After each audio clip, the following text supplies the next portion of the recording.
Vamos começar mais uma com a ajuda de Deus.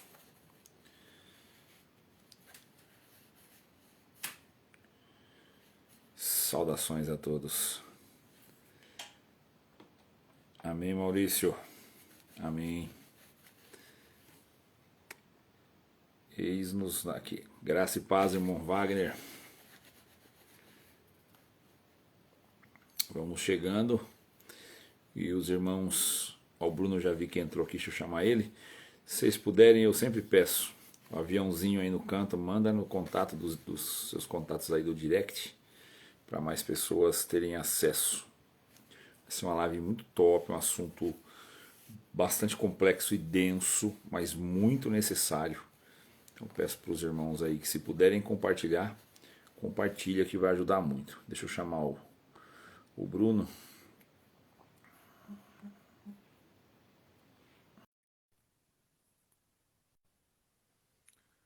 Bruno, já te convidei aí.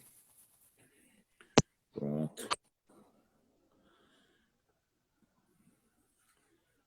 Aí.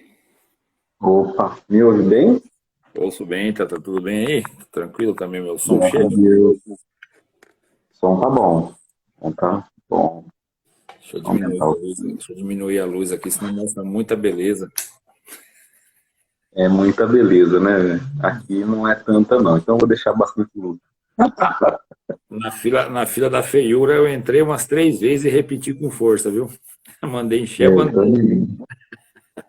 Mas vamos mas lá. se Deus corta os filhos, né?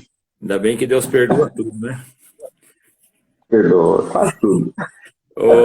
Ô Bruno, prazer enorme ter você aqui comigo, meu irmão. Satisfação enorme em fazer uma live contigo, poder compartilhar esse conhecimento bruto, absurdo que você tem aí. Faz muito bem, porque a única coisa que a gente dividindo multiplica é conhecimento, né? Isso sempre ajuda muito. Quer saudar o povo? Já estão chegando aí, tem uns 60 com a gente. Já vai. Rapaz, o povo aqui bom. Não, Deus abençoe pelo convite, fico muito feliz. É uma honra minha participar. Depois de um tempão, né? Acho que tem um ano que a gente fez a nossa live, ao Faz tempo. Apocalipse de Pedro. A galera cobrava bastante. Uma live nossa de novo, mas a correria, nasceu meu segundo filho, então ficou muito corrido para mim. Mas, graças a Deus, estamos juntos aqui para falar desse tema, que é um tema, não é tão simples, né, Doug? Não, tema bem complexo. Inclusive, eu estou pedindo para os irmãos que joguem, né, pelo aviãozinho aí, manda as notificações no direct aí do pessoal que vocês têm como seguidores aí, né, do Instagram de cada um. É um assunto muito complexo, como eu falei, mas é um assunto muito necessário, né? É denso, mas é necessário demais. Eu acredito que vai abençoar, vai tocar a alma e a vida de muitas pessoas. E isso é importante mesmo, muito. Se você não está vivendo, conhece alguém que viveu e não está livre de viver. Então é importante saber sobre. É um assunto sobre as consequências do pecado. É isso que o meu amigo Bruno vai trazer para nós hoje. Brunão, tá na tua mão. Bom, Você fica à vontade vamos para lá. expor. Beleza. Bom, acho que antes de mais nada, é muito importante entender que não existe apologia, defesa para o pecado, pelo contrário. Se qualquer pessoa defender a ideia da prática do pecado, da continuidade da vida no pecado, isso é uma heresia. Essa pessoa fala em nome de qualquer outra coisa que não é Deus. Tá? Então, nunca vai... Assim, se a gente ouvir alguém defendendo o pecado, isso está 100% errado. Antes de eu começar a trazer o ponto de vista, eu trouxe um texto, se você me permite a leitura, Edu. Na verdade, são dois textos. Eu vou ler rapidamente Marcos 7, 20 ao 23, tá? Marcos 7. Está Marcos 7, capítulo 7. Tá? Apertadinho. A tradução às vezes dá uma bugada, né? É. Mas o teor é o mesmo. O que sai do homem, isso que contamina o homem, porque do interior do coração do homem saem os maus pensamentos, os adúlteros, as prostituições, os homicídios, os furtos, a avareza, as maldades, o engano, a dissolução. Se a gente for no Aurélio, dissolução é uma coisa, mas o significado bíblico de dissolução é outro, tá? Cuidado, ele tem um probleminha aí de significado. A inveja, a blasfêmia, a soberba, a loucura. Todos esses males procedem de dentro do homem e os contaminam. Essa passagem, o contexto dela é quando Jesus chega e os homens judeus não lavaram as mãos, e aí recebem críticas, e Jesus chama os discípulos e fala: pouco importa se vocês estão lavando a mão ou não. O que contamina o homem não é o que entra nele, mas é o que sai dele. São as ações do homem. E todo o pecado, ele já habita dentro do homem.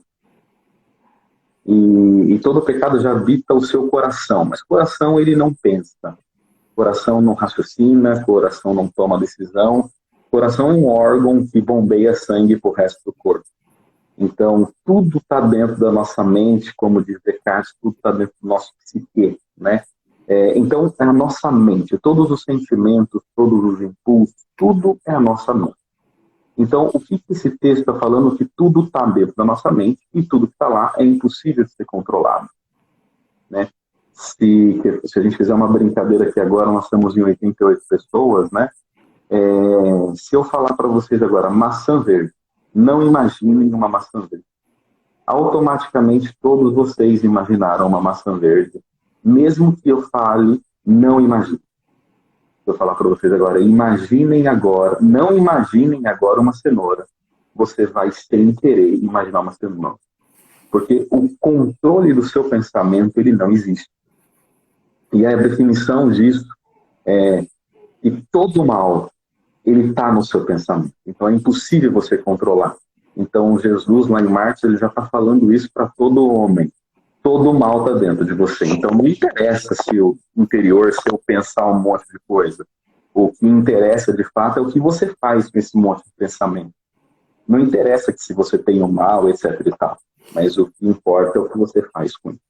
Tá? Esse tema, normalmente, ele vai ser canalizado sempre para o mesmo mar. Qual que é esse mar que esse tema vai ser canalizado? Predestino ou livre-arbítrio? E não é isso que nós vamos mexer. Senão a gente vai ficar sempre enxugando o gelo. O salvo, não salvo, a gente vai entrar no caminho da soteriologia, e isso daí Arminio e Calvino já foi discutido, rediscutido, então acho que não valeria a pena. Dá para fazer uma live com isso, tá? Você conhece alguns calvinistas, eu com uma visão mais arminiana, dá para entrar nisso, mas não é o caso. Aqui nós vamos tratar a consequência do pecado, ou as consequências do pecado. Existem as máximas já escritas no livro de Gênesis, quando Eva e Adão eles caem, né? Eles caem em pecado, que é a consequência do trabalho, o suor do trabalho, a destituição do paraíso, a queda do homem, a morte espiritual, etc. Então essa é a consequência escrita na Bíblia, no livro de Gênesis, e isso está lá, ok. Para aquele tempo, para aquele momento, para aquele meio social, para aquela situação. E qual a consequência do pecado para uma pessoa que peca hoje? Digamos que você aí está andando num caminho batista, assembleiano, CCBano, metodista, e você venha cair em pecado. E desejo de coração que nenhum de vocês passem por isso. Mas isso pode acontecer, como o Edu bem falou. E às vezes acontece do nosso lado, às vezes acontece na nossa família, e é muito doloroso. Quando nós caímos em pecado, existem 3 grandes consequências, ou 3 grandes pilares de consequência. E o primeiro pilar é o pilar social. O que é esse pilar social? Imagina que você, nascido dentro da congregação e da assembleia, né, com os maiores públicos. Você dentro da assembleia, desde a sua infância, você ouvia dentro da sua casa a harpa cristã, você foi em escola dominical, você louvava, você participou de algum coral, etc. E você dentro da congregação, por exemplo, você foi às reuniões de jovens, você cantou o cordeirinho, você recitou, e toda a sua estrutura de infância foi desenvolvida dentro de um culto, dentro de uma liturgia religiosa, etc. As bases da nossa educação, seguem também 3 grandes pilares, que é a família, principal deles, a escola e a igreja. O nosso moral, o nosso caráter, a nossa formação, o que nós somos é formado por essas 3 grandes escolas, família, igreja, escola. Então, a igreja, ela é parte da nossa formação moral e parte da nossa formação psicológica. Então, dentro das igrejas, nós aprendemos coisas como hierarquia, devemos respeitar a hierarquia, o pastor, o cooperador, o presbítero, o padre, como que. Então, imagina que essa criança tem 4, 5, 6, 7, 8, 9, 10 anos, 11 anos e foi criada na reunião de jovens. Ela vive aquilo. Ela começa a sentir aquilo. Ela começa a internalizar tudo aquilo. Ela começa a amar a sua liderança. Essa liderança pode ser brava, mas aquela liderança, ela quase é edipana dentro da psicanálise. A gente quase a gente começa a ter o que a psicologia fala de atravessamento. É quando alguma coisa nos atravessa de forma tão profunda que aquilo parece ser nós mesmos. Vou dar um exemplo para explicar o atravessamento, Edu. Digamos que alguém fale mal do seu time de futebol, o time que você torce, né? Eu sou São Paulino. Então, se alguém fala mal do São Paulo, por exemplo, parece que está falando mal de mim. Eu fui atravessado por esse sentimento. Então, eu e o sentimento do time, eles se fundem, eles se confundem. Isso acontece com time, isso acontece com política, isso acontece com religião. Esse atravessamento, isso é a psicologia explica isso, tá? Reverismo, talvez. Esse atravessamento, ele acontece dentro da igreja. Tanto que se alguém fala mal de X religião e você pertence àquela religião, você sente o seu rosto queimando, você sente uma vontade de responder, você sente uma raiva, uma ira, e você não é o detentor de proteger e defender a religião, mas isso é um atravessamento comum.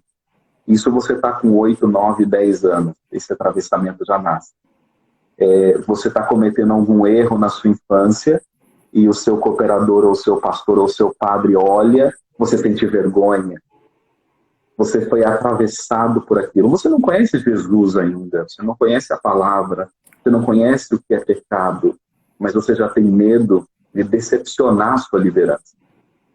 Então aí nasce, nesse momento da infância e pré-adolescência, a ideia da hierarquia, do respeito, da vergonha.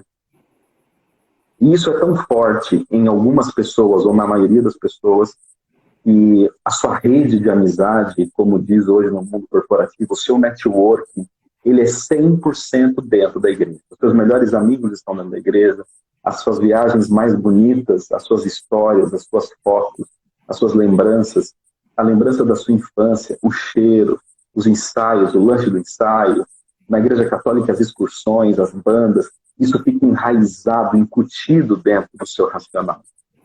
O tempo vai se passando e você se casa, você se despede numa reunião, você tem aquela despedida de solteiro em algumas religiões, nas casas e tal.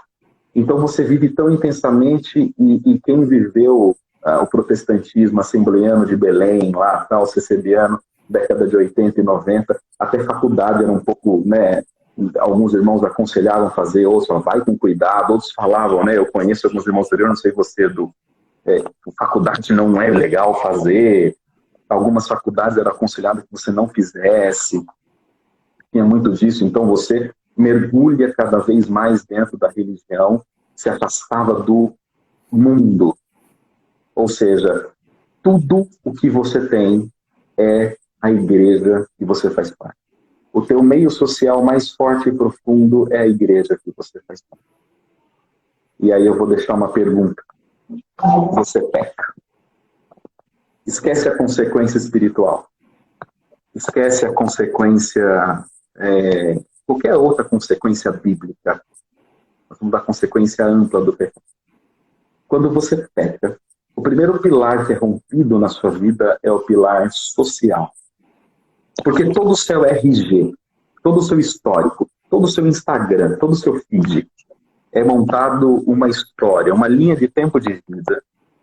Você se relacionando com a religião, com as pessoas daquela religião, com uma conexão tão profunda e forte. E do nada, você rompe nessa relação social. E aí você sente a primeira dor da consequência moderna e pós-moderna do pecado. É a completa solidão no momento do pecado. É como se você não tivesse mais relação com seus melhores amigos. É como se você tivesse rasgado seus recitativos, pisado na escolinha dominical, quebrado o microfone da sua despedida. É como se você sentisse vergonha sem ninguém estar na sua frente. A consequência do pecado, socialmente falando, e no pilar social, é extrema e dolorosa, profunda solidão. Esse pilar social, ele se dá, e às vezes a gente culpa a igreja, a gente culpa a Deus, e não tem nada a ver. As pessoas ficam com vergonha de nos contactar, e nós ficamos com vergonha de contactar as pessoas. Nós ficamos com vergonha de nos relacionar com as pessoas, porque é como se nós rasgássemos a nossa identidade social. E muitas igrejas não sabem lidar com a doença. Muitas igrejas não sabem lidar com o pecado, e principalmente com o pecador. Então, o primeiro e talvez o principal pecado, a principal consequência do pecado, é o extremo rompimento do seu meio social. Agora você imagina, Edu, uma pessoa que não teve amigos no mundo, uma pessoa que não foi à faculdade, ou se foi à faculdade, evitava toda a relação no barzinho, evitou todos os happy hours, evitou as reuniões de amigos aos finais de semana porque tinha culto da mocidade, evitou tudo. Ela não teve conexões profundas com amigos seculares, porque toda a relação dela era uma religião da eclésia. Ela não sabe, Edu, viver o mundo. E aí o que acontece com os crentes que pecam? Os crentes que pecam, eles amedrontam os pais, e normalmente os pais e os familiares falam o seguinte: agora lascou. Porque a gente ouve muita coisa. Se está sujo, suje-se ainda mais. Aí a gente mistura esse sujo com sujo ainda mais, com o fato da gente romper o meio social. Essa pessoa ela vai se lambuzar ao extremo, não porque ela ama o pecado, mas porque ela precisa conectar todo o networking mundano que ela nunca conectou, porque o sentimento de solidão é tão grande, ela precisa imitar as pessoas para que ela não fique sozinha. Então, se eu não bebia, eu bebo; se eu não fumava, eu fumo; se eu não baladava, eu vou baladar; se eu não cheirava, eu cheiro; se eu não frequentava alguns ambientes, eu começo a frequentar, porque eu me afastei por conta do pecado, eu rasguei a minha identidade. E eu começo a ir nos poupa-tempos da vida, tentando construir ali uma nova identidade. Só que o crente, nascido e criado dentro de uma igreja, de uma denominação, ele não sabe viver o mundo. Então ele vai se esbaldar em exageros. E esses exageros, eles não são bem vistos nem mesmo pelo mundo. Eles vão chamar: pô, esse cara está emocionado na primeira balada. Isso faz com que a pessoa não seja nem do mundo e nem da igreja, porque ela é totalmente desequilibrada. Principalmente moços e moças, jovens e crianças que viveram de forma mergulhada a religião. Existem moços que frequentavam a praia, que jogavam bola, não tem problema e tal, e faziam algumas coisas, mas tem moços que não faziam absolutamente nada. Ele não sabe fazer, ele não sabe como se comportar na fila de uma balada, ele não sabe beber pouco. Ele não sabe. Esse rompimento social faz com que você tente ou reaprender a conviver com seus amigos da igreja com a vergonha do pecado, ou tentar mergulhar no mundo sem a vergonha do pecado. E você vai estar na bifurcação da escolha social. A consequência é dor, dor, dor e sofrimento. Bruno, como é que você fala isso com tanta prioridade? Você está falando com um pecador, Edu, com quem passou por isso. Né? Então, rasgar a identidade, ela é muito dolorosa. Ela é muito dolorosa. Você não se reconhece. Você olha para o seu RG e não reconhece a sua foto. Não é Deus te castigando. Não implore a Deus. Não, está tudo em ordem. O que aconteceu é um fato e uma consequência natural de uma atitude. As pessoas se perguntam muitas vezes o que é tentação, né? Tentação é um impulso. Buscar na internet o que é tentação é um impulso incontrolável. Você vai ter. Bom, esse é o primeiro.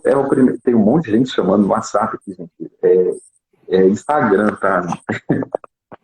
Fica pipi, não sei se vocês confiem. Esse primeiro pilar social, ele gera essa dor e gera dor na família. A família percebe que essa pessoa fica mais quieta, fica no quarto, se isola. E aí vem aquela coisa dos 7 espíritos, não sei se você lembra, era muito pregado antigamente, que a pessoa que peca, 7 espíritos se apoderam dela, isso é terror. Para quem não tem entendimento bíblico, isso aterroriza. Então, você peca, puta, agora eu tenho 7 demônios. Você começa, eu tenho 7 espíritos dentro de mim. Porque você sabe, você ouvia isso. Aí você fica... Pois não, Edu? Por favor, não deixa passar a explicação dessa questão do 7 que volta. Por favor, deixe bem claro para todos que estão assistindo, é importante. O que Edu cortou para mim? A questão dos 7 espíritos que volta, essa que você está abordando agora, está me ouvindo? Mas isso é tema para uma live, hein? Eu sei, mas de uma forma bem sintética, dê uma desembaçada na vista do pessoal aí, por favor. Tá, vou deixar isso aí mais um pouquinho para frente, tá? Tá. Isso é tema para uma live muito forte, muito forte. Eu não sei se daria para passar superficialmente, vamos tentar. Pessoal, o que é muito importante é que a gente entendeu a história do pecado, e eu falo isso, não é só CCB, tá, gente? Muitas denominações protestantes, como a completa aniquilação da sua possibilidade de entrar no céu. Como a completa aniquilação da sua possibilidade. E aí você está no cerne da questão.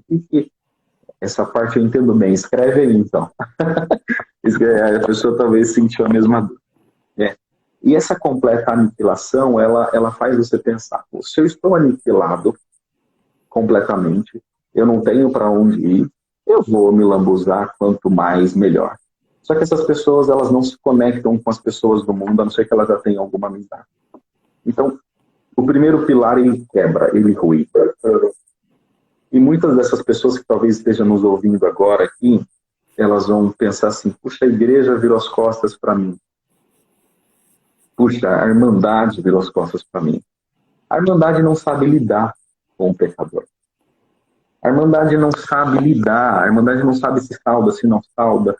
A Irmandade também não sabe lidar. Mas para você chegar nesse nível de consciência, e assim, se muitas pessoas se afastaram de você, às vezes não eram amigos de verdade, outros eram amigos. Amigos de verdade choram um luto muito grande. Eles sofrem com você, eles perguntam o porquê, né? E você vai notar que você vai contar isso com uma mão só. Mas é natural, é o pilar social, é a consequência, vai passar. Então, se você está aqui, marcou de pé, sexta-feira à noite, depois da live, você vai passar por isso, e vai demorar uns 10 anos da sua vida. Eu recomendo não pecar, fica de boinha. Aguenta a mulher, aguenta o marido. E só esse primeiro pilar, aí vai alguns anos para você conseguir ficar bem. Está bem explicado o pilar social, Edu? Uma outra pergunta? Perfeito. Bom, tem alguma pergunta que a maioria vira o rosto? Talvez vira o rosto. Enfim, aí o Edu vai administrando aí se tem perguntas, sei como é que você está trabalhando as lives. Isso acontecia, também, isso é bíblico, tá, pessoal? Então você vai perceber que, biblicamente falando, toda pessoa que pecava, ela era retirada do meio dela. Né? Então ela é retirada da cidade, ela é retirada de um povo, retirada de uma tribo. Então essa sociofragmentação, ela é muito comum. Tem autismo e risco escolar devido à falta de vida social. Duro. Nunca ouvi falar de negócio de espírito. Nossa, Edu, bombou, cara. Fui ensinado aqui, pecou, morreu. Uma das melhores lives do Edu tá no canal dele lá no Alvo do Evangelho, é sobre pecado de morte. Recomenda aí, né, Edu? Dá até pra você fixar isso aí.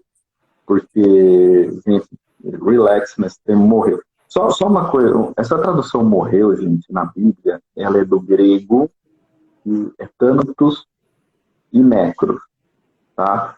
Então, cuidado aí com as traduções também. Necros é morte da carne, thanatos é separação. De Deus. Então, algumas igrejas pregam essa morte como aniquilação, mas lá na Bíblia não está necros, está thanatos, é uma separação, é uma desconexão, tá? Então, relax. Bom, segundo pilar. Uma vez que você está destruído socialmente, você está com as portas abertas para o segundo pilar quebrar. E o segundo pilar que quebra é o pilar emocional. O pilar primeiro social, você não é mais convidado para congregar, né? Convidado para orar, não culpe a igreja, não culpe a irmandade, não ache que as pessoas viraram as costas para você. Tem muita gente que vira, mas as pessoas também aprenderam assim. Quantos de nós, antes do pecado, deixamos de nos relacionar com as pessoas que pecaram? Nós também já fizemos isso. Só que é muito fácil também nós nos vitimizarmos nesse momento. A gente merece. A pessoa que pecou, ela merece passar pela consequência. Ela tem que sofrer a consequência. É igual minha filha. Minha filha jogou uma coisa no chão, ela merece tomar uma bronca. Você vai ficar triste depois que tá? Não é normal. Nós temos que ser espiritualmente maduro para saber que a partir do momento que você errou, por mais que às vezes você não calculou o erro, ele aconteceu por um acidente, ele aconteceu por N fatores, haverá uma consequência.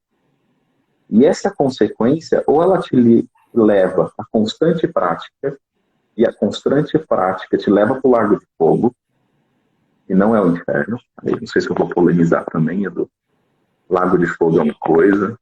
Quem acredita no inferno, quem consegue diferenciar inferno de lago de fogo, aí joga no comentário no Instagram do Edu lá, para fazer uma live só disso, inferno e lago de fogo.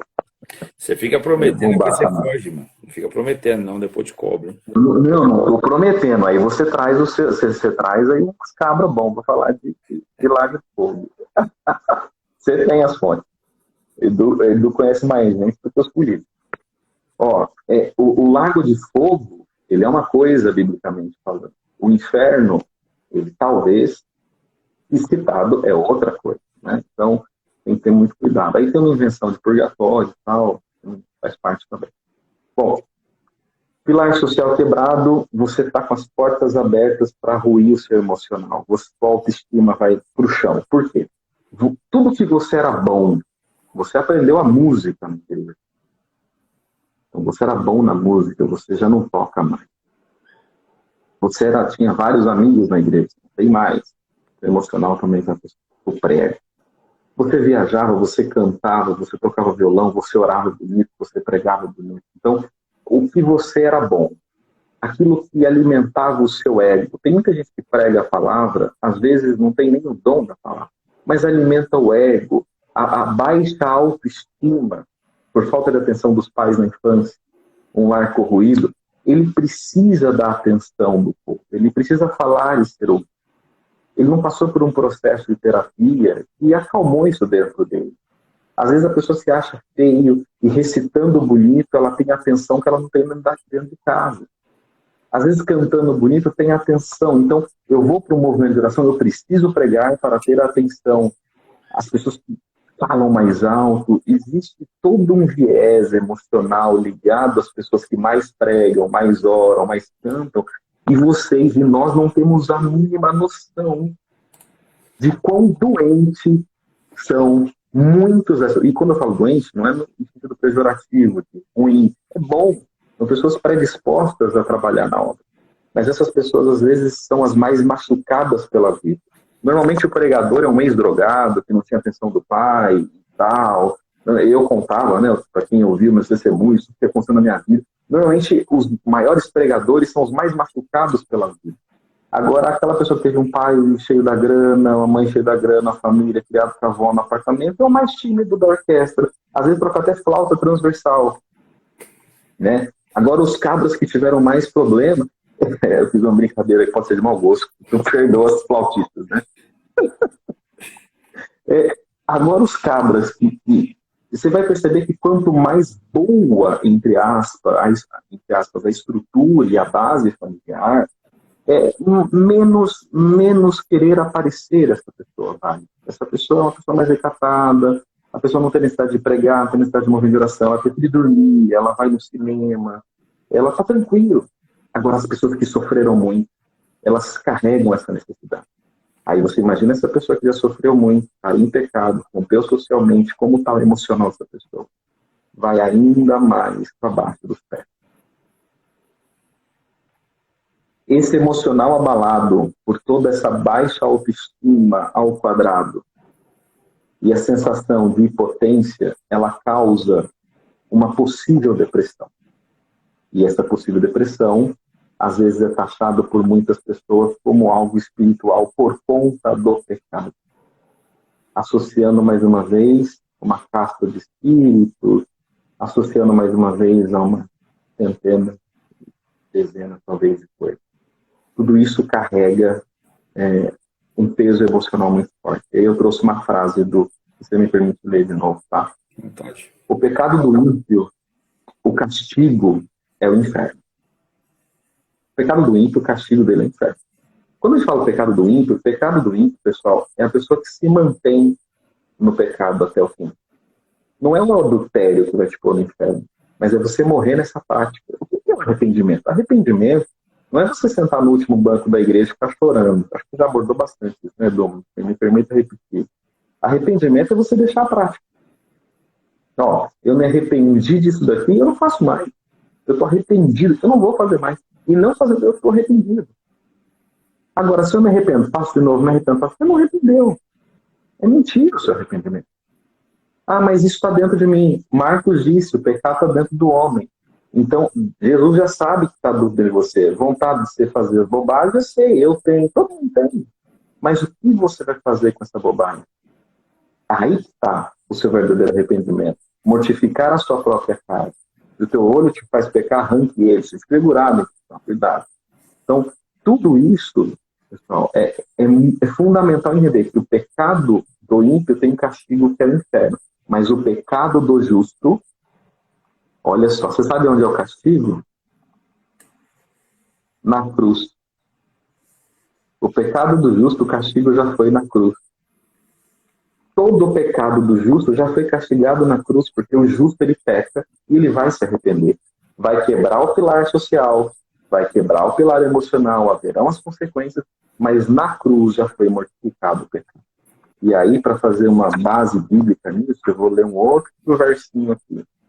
Mas ele foi ferido pelas nossas transgressões, e moído pelas nossas iniquidades. O castigo que nos traz a paz estava sobre ele, e pelas suas pisaduras fomos sarados. Tem um pecado mortal na Bíblia que fala que a mentira é um pecado mortal. Tem Apocalipse. Quem aqui falar que nunca e nunca mentiu para o filho, está mentindo. Quem nunca contou uma mentirinha para o filho para conseguir uma coisa, está mentindo. E não existe mentirinha, mentirona, é mentira. Já te tirou do céu. Zé Fini. Abraço. Pois, adiós. Hasta luego. Então, o pecado do ímpio, castigo o inferno, o pecado do justo. Quem é o justo? Boa pergunta. Minha irmã polemizando, Edu, na live. Não, Vânia é minha irmã. E o castigo do justo, o castigo do justo já foi na cruz. A quebra desse pilar emocional, ela vai te afetar pro resto da vida. Por quê? A pessoa que caiu em transgressão, ela vai ter 3 coisas que vão tatuar o peito dela: culpa, tristeza e mágoa. Culpa, tristeza e mágoa. Se você não entendeu o evangelho, se você não entendeu, adorei a pergunta da sua irmã, justo é Cristo, respondido. Se você não entendeu, o Rubinho, é amigo de infância, esse também me abandonou, então lá era Sarigama, nunca chamou para comer um milho na churrasqueira, mas tudo bem, eu amo ele.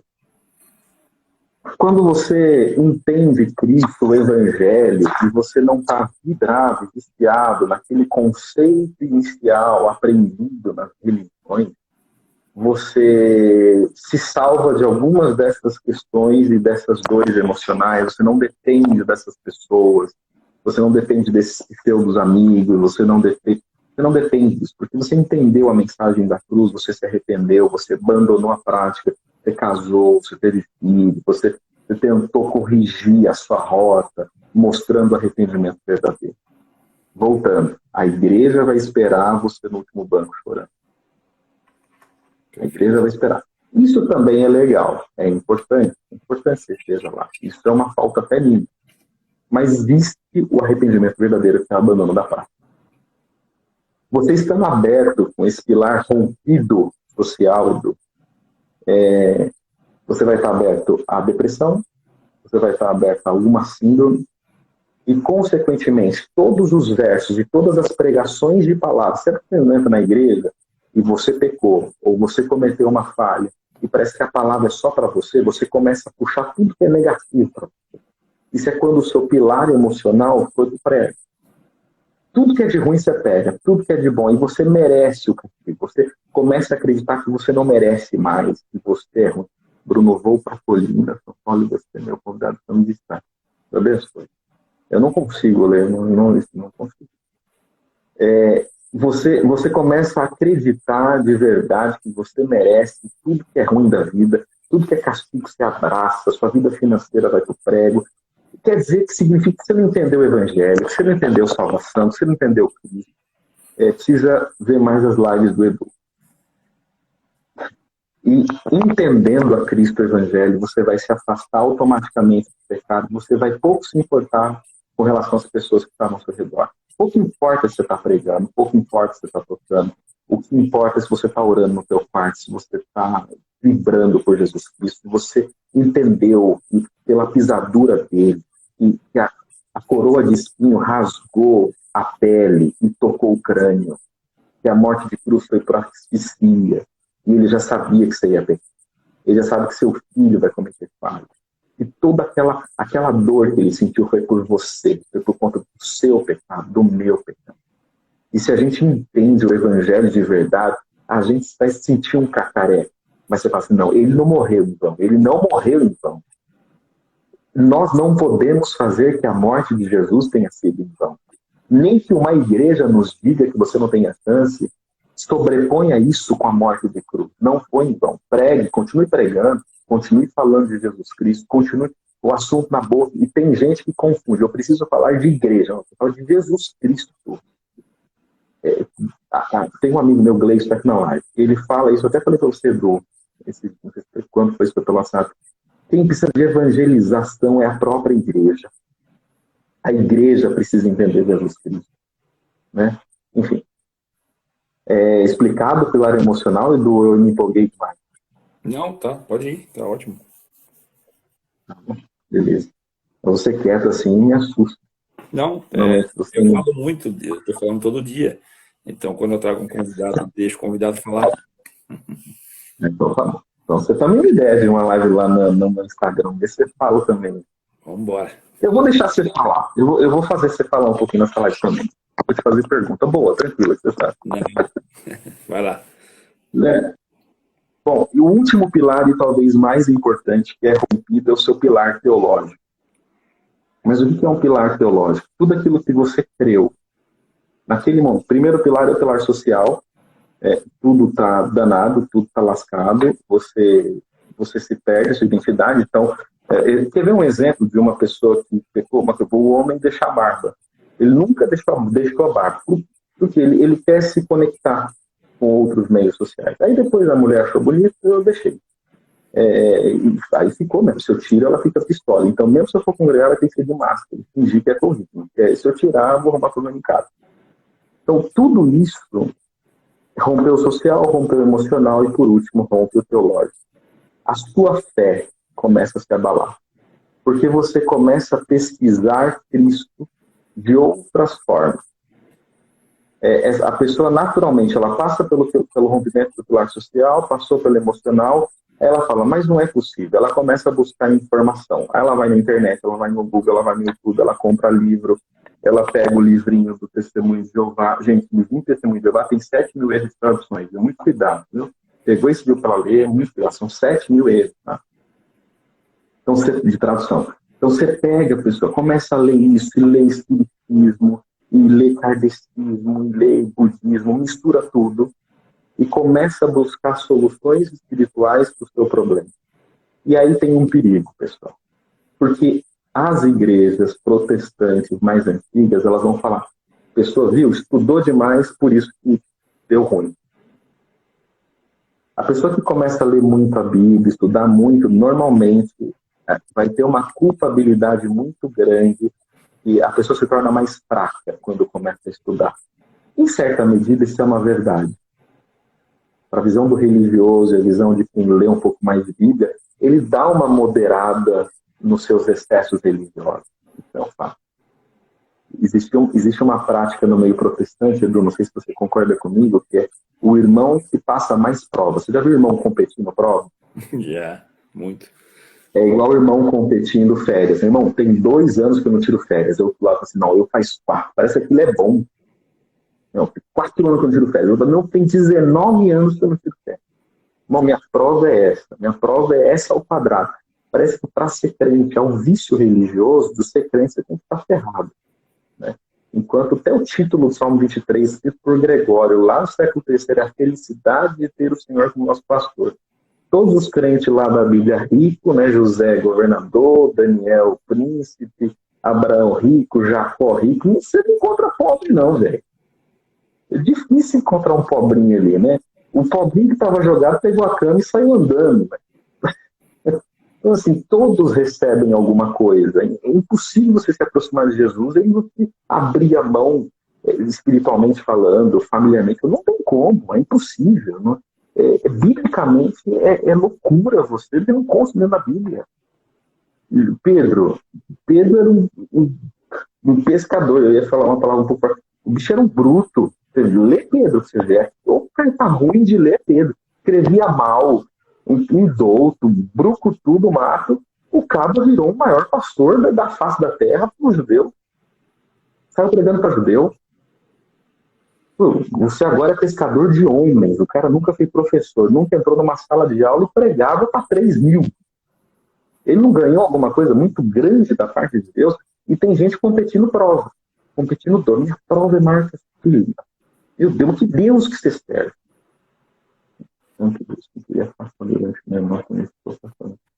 É mais ou menos. Não, eu entendo. É isso mesmo. Eu passei por isso aí igualzinho. Então é estranho. O pilar teológico. E como você busca um monte de informação, você fica perdido. Você não sabe se o espiritismo é o certo, se o catolicismo é o certo. E aí você perde o principal foco. Jesus. Você começa a procurar Billy Graham, você começa a procurar. Aí os teólogos, né? Tem os teólogos e começa a se espelhar em teologias da prosperidade, libertação, e vira uma salada, e você esquece o foco central de tudo, da Bíblia, do porquê nós estamos aqui, o que nós cremos, o que nós confessamos com fé. E isso acontece principalmente, Edu, com as pessoas que acreditam que o batismo nas águas perdoa pecado. Eu só tenho uma santa. Não entendido? Perdão? Um erro grosseiro, né? Então, e tem muita gente que acredita que é o batismo nas águas que perdoa pecado. Até hoje, eu converso com algumas pessoas, não, eu batizei uma vez só. Eu fui perdoado uma vez só.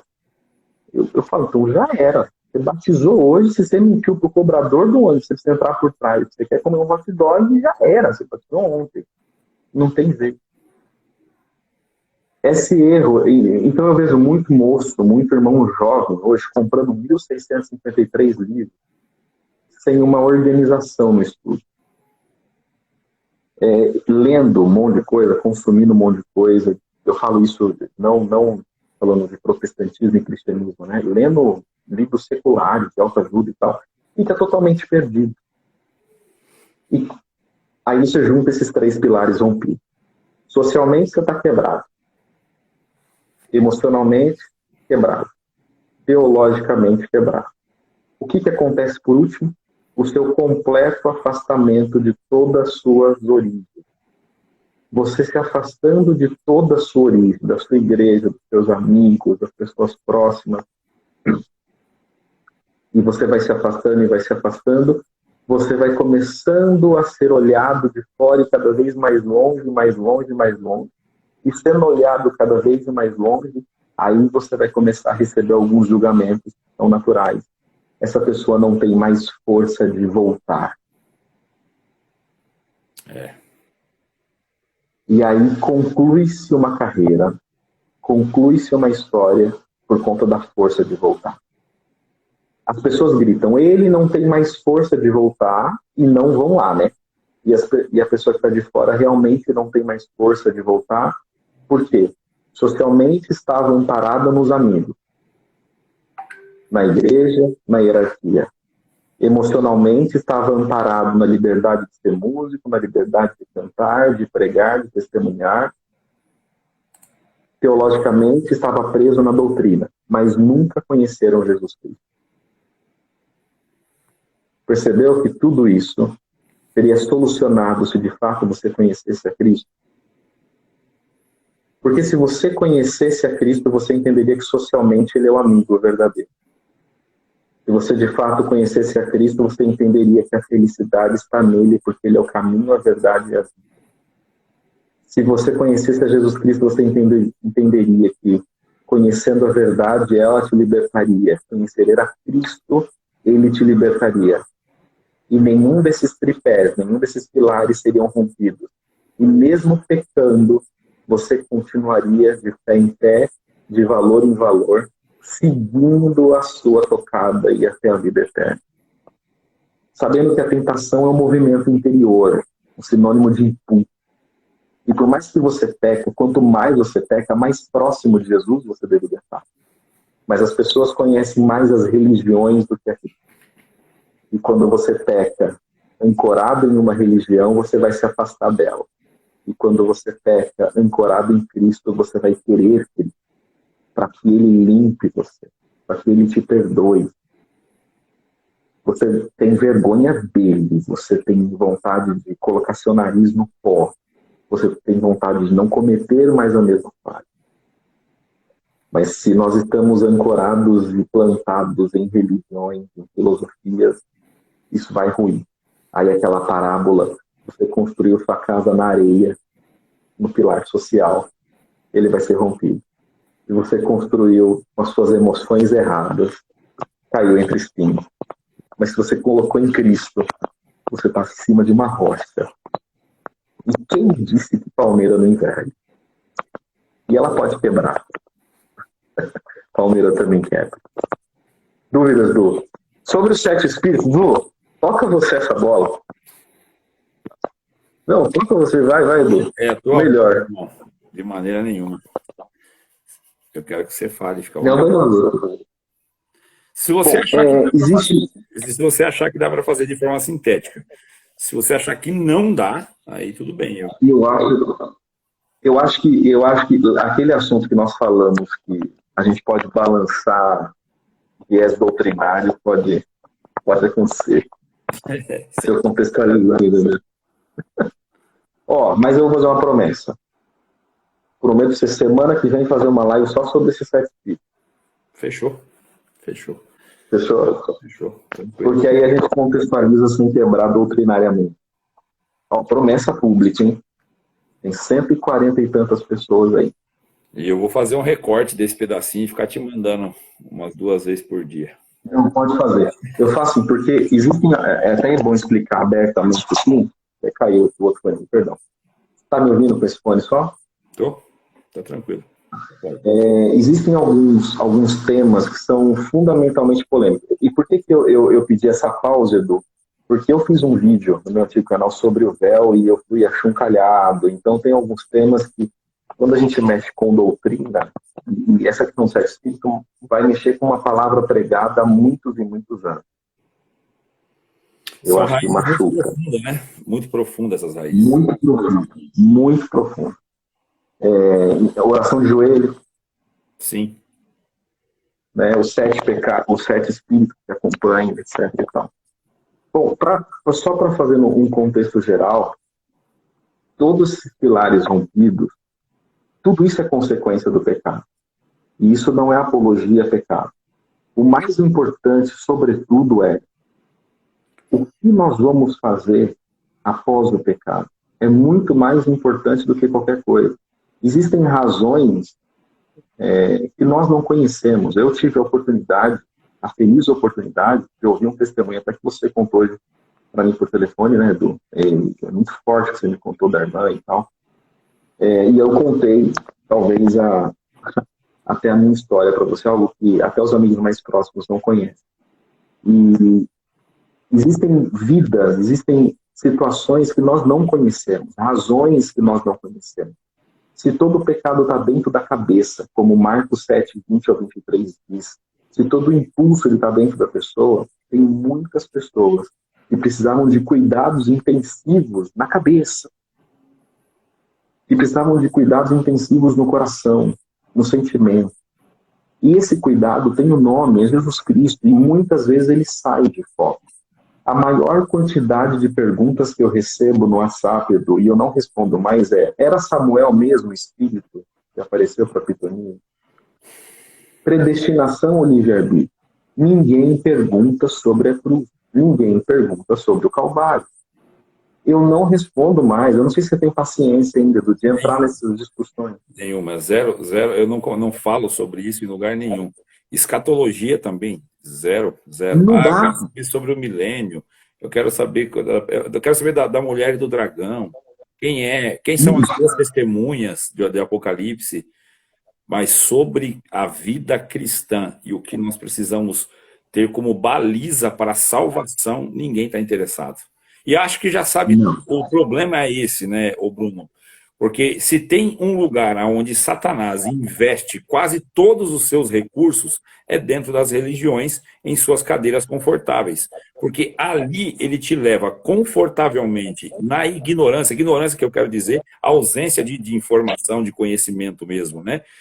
Até a porta do inferno. Você vai confortavelmente até a porta do inferno, vivendo religiosamente apenas com pilares religiosos, onde você não entende o amor de Cristo, você não entende o valor do sacrifício, você não entende os 4 pilares que devem balizar uma pregação do Evangelho e a vida do Evangelho, né? Que é a criação, a queda, a redenção e a glorificação. Não tem essa expressão em nenhum assunto ou vida cristã. E aí, longe disso, não é cristianismo, não é vida, não é salvação, é só religiosidade. E o autor da religiosidade, pasmem, não o Bruno, e nem a maioria aqui, mas alguns, o autor da religiosidade não é Deus, queridos. Não foi ele que inventou isso aí. Não foi ele. Ontem, inclusive, a live, foi ontem a live com o Rafa? Foi ontem. Foi ontem, né? Belíssima live. E vocês falando daquele onde houver 2 ou 3 reunidos em meu nome, ali eu estarei, né? Posso pincelar? Pode. Rafa, assim,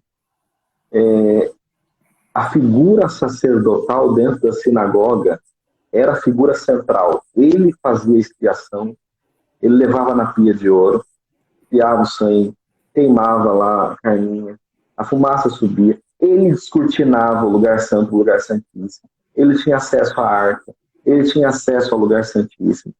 A figura do sacerdote era a figura principal, ele era a estrela de todo o culto dentro da sinagoga. Quando Jesus aparece, quando a graça aparece, ele fala: Eduardo, Maria, José, Geraldo, Bruno, você é sacerdote, você é rei. E onde vocês estiverem, eu estarei no meio de vós. Dentro. Acabou a figura sacerdotal.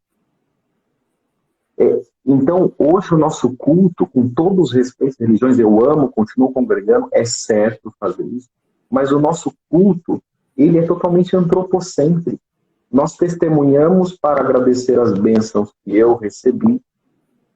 Sim. Nós oramos para pedir aquilo que eu quero e nós esperamos a palavra para comprar, vender, casar, ir, voltar, se é verde, se é amarelo, se corto, se não corto. Tudo isso a gente espera. A gente espera a palavra para nós, o hino que eu quero que cante, é o hino mais bonito, é o ensaio top, a pregação que eu gosto. Aonde está o culto? É tudo centralizado. Cadê o culto cristocêntrico? É um sacerdote olhando para a igreja. O meio de voz. Por isso que eu sempre gostei muito de movimento de oração. É um círculo, né? Não tem alguém em destaque. Não. O destaque é a gente esperando a presença de Deus movimentar alguém. Quem que a presença de Deus vai movimentar agora? Em que momento ela vai manifestar? Aonde? Quem vai abrir a boca com a palavra da vida? Não é expectativa. Daquele sacerdote virá a palavra da vida. daquele sacerdote vem a palavra se eu pego, tiro forte e pego voyage. Então, o culto antropocêntrico é um culto completamente, gente, fora da caixinha, fora da caixinha. Muito culpa dos metodistas. Então, se a gente fosse falar da história da igreja, por exemplo, né, como que era o culto? Morreu Paulo, morreu Tiago. E aí? Como é que ficou os cultos? Como é que era antes de 1910? Antes do Belém, do Daniel chegar em Belém e desenvolver a Assembleia de Deus de Belém? Como que eram os cultos? Onde que Policarpo de Esmirna cultuou? Aonde que Atanásio cultuou? Aonde que esses homens liam, pregavam e oravam? E eu não estou falando de católico não, tá? Esses aí estão convertendo os arianos. A gente não conhece a história da igreja, a gente conhece a história da Assembleia Belém, do batismo, metodismo, congregação dos Betos, Franciscão. Tá, e antes do Franciscão nascer? O que era a igreja? Aonde estava a revelação? Ela existia? E quem não batizou no tanque? Enfim, se a gente também fizer outra live que a gente pode fazer do quinta-feira, é um dia que eu consigo entrar contigo, sobre história da igreja. A gente conhece muito pouco. Importante. Quem eram os arianos? Aonde nasceu o Pai, Filho e Espírito Santo, a Trindade? Tem uma polêmica grande, acho que eu falei até com você, né? O eu te batizo ou te batizo. Quem instituiu essas palavras? Né? Quando morre os 12, né, e 13º ali, que pode ser Paulo, Matias, tal, como que se desenvolveu tudo isso? Como eles lidavam com o pecado, já que não existia lei? Porque o pecado só existe por conta da lei. Vem a graça. Como é que Paulo tratava os pecados? Da igreja de Corinto, por exemplo. Não pecado de quem estava fora da igreja, mas dos que estavam dentro da igreja. Então, existe muita história que a gente não conhece. Existe muito Deus, muito Cristo, numa história que a gente não conhece. Acho que eu citei na última live aqui com você, né? As palavras de Atanásio antes de morrer. Para mim é o cara, né? Falando de cristandade. Com todo respeito à história dos outros, né? Mas é o cara. Ele combateu os arianos. Né? Então nós conhecemos muito pouco. Nós entendemos muito pouco, inclusive, sobre o pecado. Mas, principalmente, nós conhecemos muito pouco por que ele é chamado Jesus de Nazaré. Vou perguntar para algumas pessoas também. Ele nasceu em Belém. Por que ele nasceu do tronco de Davi que pecou? Por que ele é conhecido como rei dos judeus? Por que ele veio como um judeu? São perguntas que não são feitas. A gente fica preso a quem é. É Samuel mesmo que pegou na pitoninha? A gente fica preso a isso. Por que cruz? Por que foi uma morte de cruz? Por que no Gólgota? Por que ao terceiro dia ele ressuscitou? Por que é 6 da tarde? Por que tomou uma lancetada no peito? E quem é esse Jesus? Copiados por muitos depois. Quem é esse homem? Por que ele é chamado filho do homem? Por que é filho do homem? Isso aí é filho de Deus? Por que ele é, sei lá, filho de Davi, tem misericórdia de mim? Por que nós clamamos, Senhor Jesus, nos cobre com o teu sangue? Tem alguns termos, caiu da graça. De onde vem esse termo? Então tem muita coisa para a gente se preocupar com relação a Jesus Cristo, com relação à salvação, e a gente fica muito preso a coisas muito pequenas. Saudar a paz do Senhor ou a paz de Deus? Ósculo ou não ósculo? É como se isso fosse determinante para a gente entrar ou não entrar no céu. Mas tem uma frase de Melanie Klein, que diz que todo aquele que come do fruto do conhecimento é expulso de algum paraíso. E aí eu encerro a minha parte, falando que toda vez que você conhecer um pouquinho, você vai ser expulso de algum paraíso. E não é pejorativo ao paraíso de Deus, mas ao paraíso das religiões. Né? É isso, eu dou alguma pergunta aí? Não, eu acho que curiosidade. Daria para... Bati certinho, uma horinha. Não, mas está tudo bem, quanto ao horário, está tudo bem. É sexta-feira, quem tiver com pressa. Você tem um conselho a dar? Porque você trouxe as consequências, mas seria importante deixar também alguma informação sobre quais atitudes tomar. Ainda que isso leva tempo, como você mesmo disse, Du, tem uma questão que levou 10 anos, enfim. Mas, todavia, é importante sinalizar, né? Apontar o caminho, falar, ó, é por aqui, ó. Porque, com certeza, pessoas que estão assistindo aqui hoje, né? Na íntegra, ao vivo, mas também as pessoas que vão assistir quando estiver lá no YouTube, isso pode chegar a muitos. Seria importante deixar um recado bem sucinto, direto, cirúrgico, o que fazer, quais decisões tomar, qual caminho seguir, em que se apoiar, né? É uma pergunta pesada, pergunta inteligentíssima da sua parte, que me fez voltar a 8 anos atrás. Edu, eu desejei a morte também, eu passei por essa quebra do pilar social, emocional, teológico. Eu já tinha uma formação em teologia, isso facilitou muito. Mas se eu puder indicar uma coisa, a vergonha essas pessoas vão ter, é difícil, mas a minha esposa está aqui na live. Ela está aqui e ela vai confirmar isso. Ela está assistindo a gente. Do lado da minha cama, tem criado uma cabeceira ali. Não é criado mudo, é até feio falar criado mudo, né? Não pode mais. Criado mudo era um escravo mudo que ficava lá da cama do Senhor. Lá tem uma mesinha. E se tem uma coisa que nunca saiu da cabeceira da minha cama, é a Bíblia. O que eu recomendo? Oração e Bíblia. Oração e Bíblia. E se esforçar, por mais que a sua cara queime de vergonha, continue congregando. Em qualquer igreja. Bruno, precisa. Qualquer igreja. Qualquer igreja. Aonde você se sentir bem, não se afaste. E não tenha medo nem vergonha de falar, eu errei. Isso é confissão. Isso é confissão. Tem que confessar. Não minta. Não minta.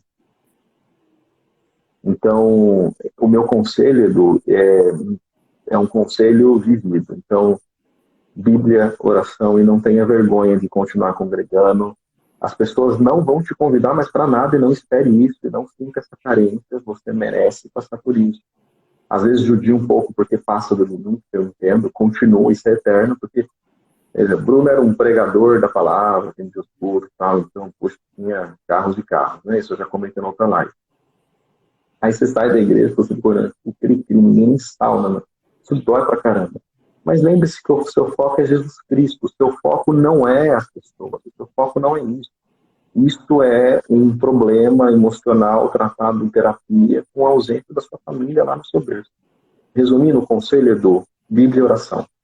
A Bíblia, ela é capaz. A Bíblia, quando eu falo, é a palavra de Deus. Tá? A palavra de Deus. A palavra de Deus, ela não tem nada mais lindo no mundo do que isso. Não tem nada mais lindo no mundo. Você abriu o livro de Marcos, lê o livro de Marcos. Pega Marcos, lê Marcos 16 vezes no ano. Não, recomendo algum livro. Lê Marcos. Marcos, Lucas e Mateus vai narrar a história de Jesus na horizontal, aqui, a vida dele aqui na Terra. João é mais difícil, porque narra na vertical, né? Eu sou a videira verdadeira, é cima para baixo, elas são parecidas. E Marcos, eu falo porque Marcos é a escrita mais próxima do momento que as coisas aconteceram, a escrita mais antiga dos 4 evangelhos. Então, se tem alguma até contradição de tradução, Marcos não tem. Marcos, ele corrige Lucas e Mateus, né? Todas as correções tem Marcos. Por isso que o testemunho da ressurreição é verdadeiro, tá? Marcos cita a mulher que eu vi, enfim, a gente pode falar depois. Mas Marcos, vai Marcos, lê Marcos 16 vezes. É o perfil de Cristo mais humano, né? Que Marcos narra, né? Um perfil mais humano de Cristo. Sobre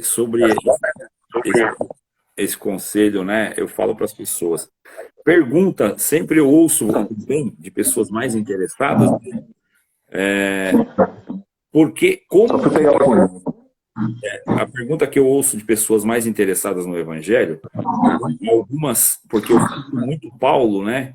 E eu tento impactar nas pessoas com o foco que Paulo tinha em sua missão, e a missão de Paulo foi totalmente Você é um Paulinho clássico, cara. Eu te acompanho muito. Você é um Paulo.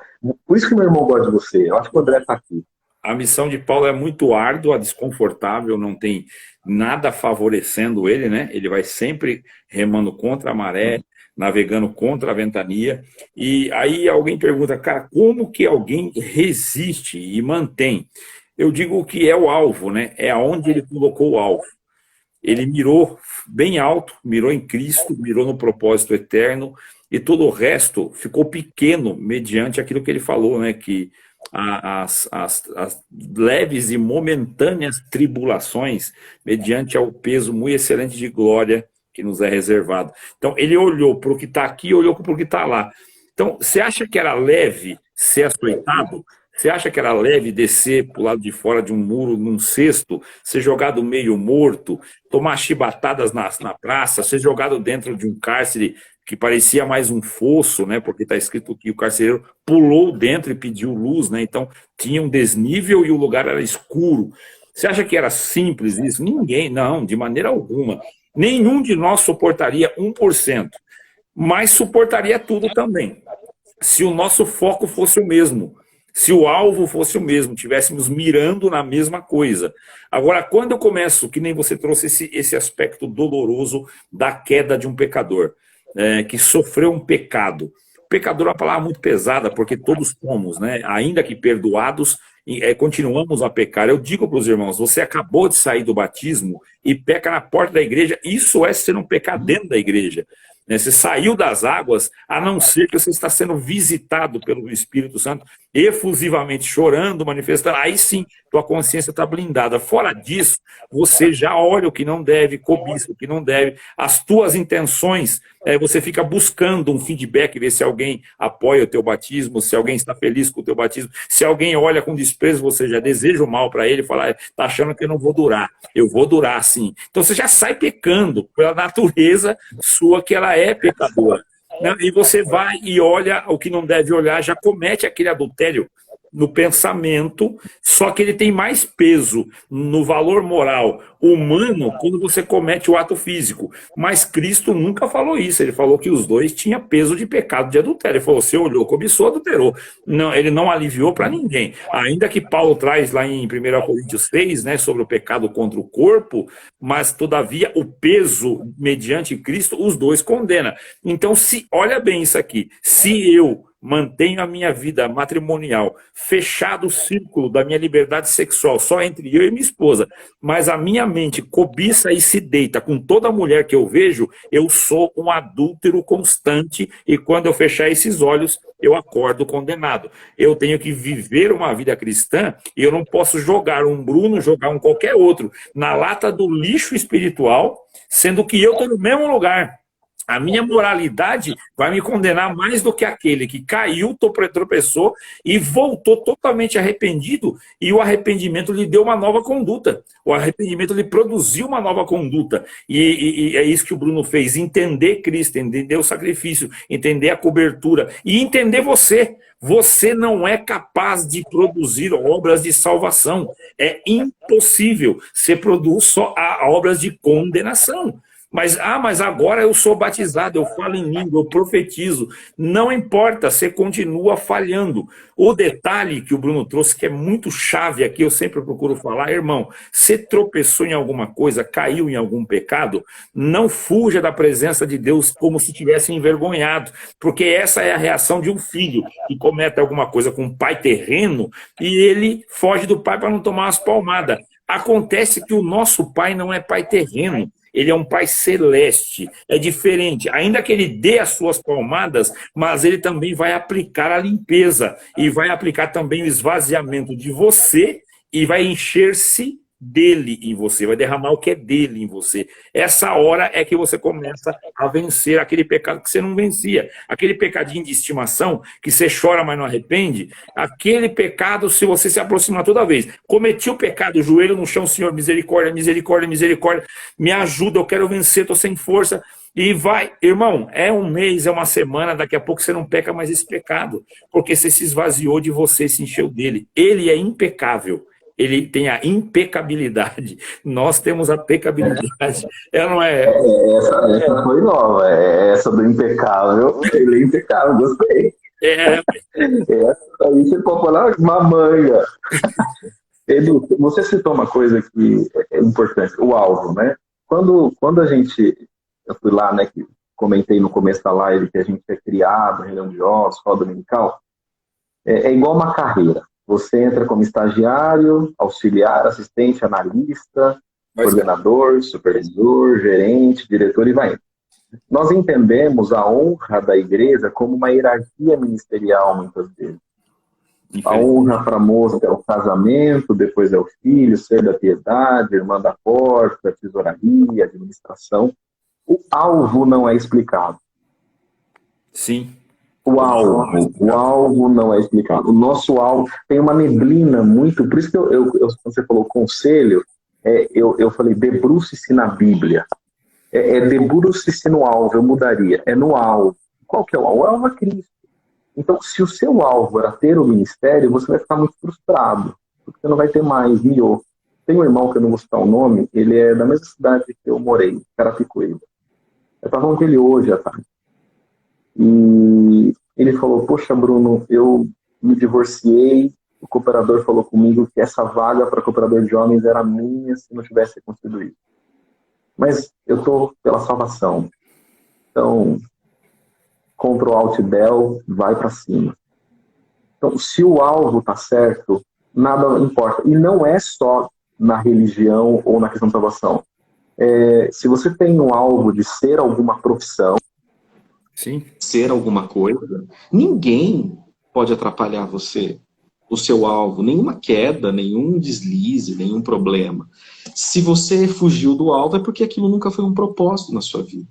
Não é propósito. Você está porque a sua família disse que você deveria estar, por algum motivo. Né?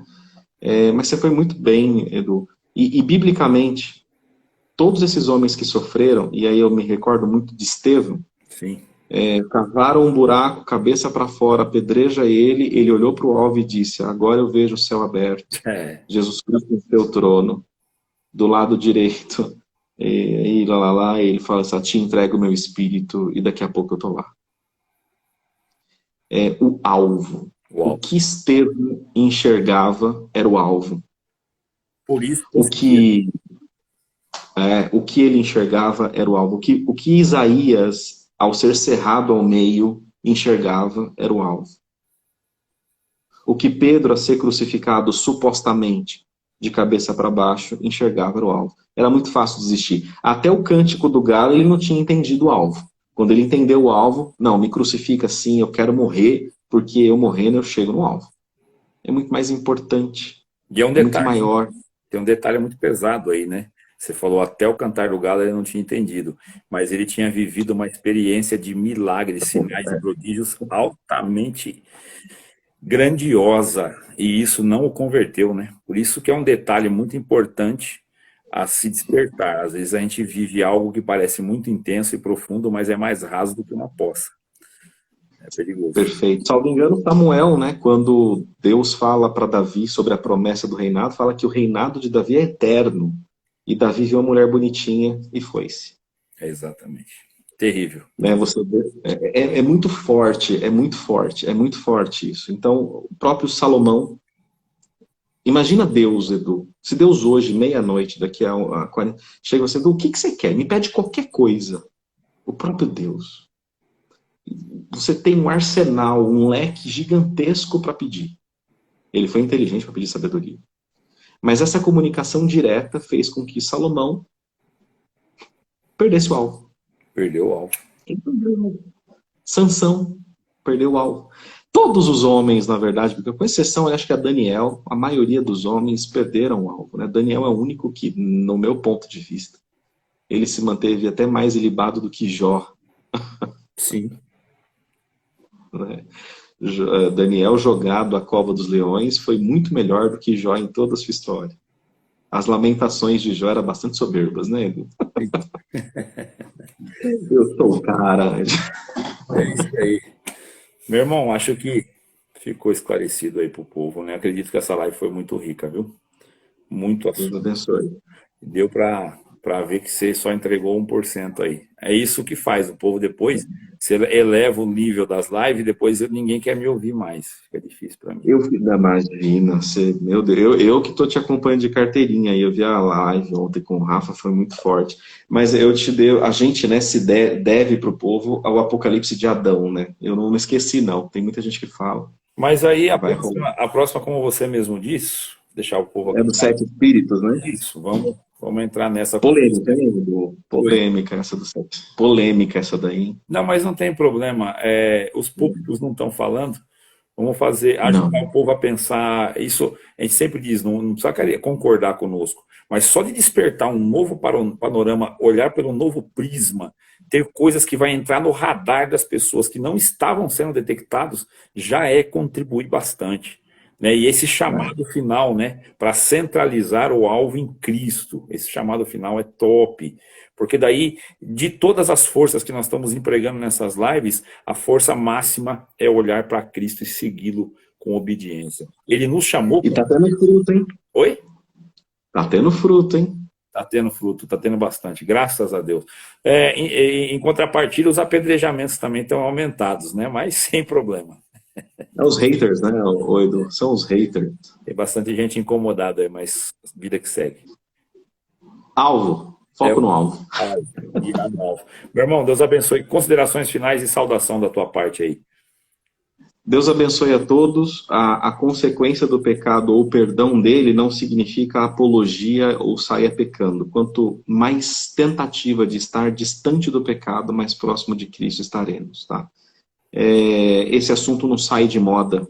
Vamos esquecer um pouco a pitonisa, vamos esquecer um pouco aonde está a Arca da Aliança e focar no alvo. Está sendo esquecido. Está sendo esquecido. E não pode ser esquecido. Nós somos a geração que carregaremos o Evangelho. Os mais velhos fizeram a parte deles, o entendimento deles. Daqui para frente somos nós. O que a gente está fazendo com o alvo? Responsabilidade nossa. Falar de Jesus Cristo. Me perguntaram, Bruno, como é que você vai levar sua filha em alguma igreja? Eu falei, talvez, mas eu pretendo primeiro explicar para ela quem é o Papai do Céu. Deus abençoe, Edu. Amém. Sou seu fã. Eu que sou, irmão. Eu que sou. Quem me dera. Queridos, Deus abençoe pela participação. Saudações a todos. E amanhã, com a ajuda de Deus, live lá no YouTube. Paz, Deus. Boa noite e um beijo no coração. Até mais. Até mais.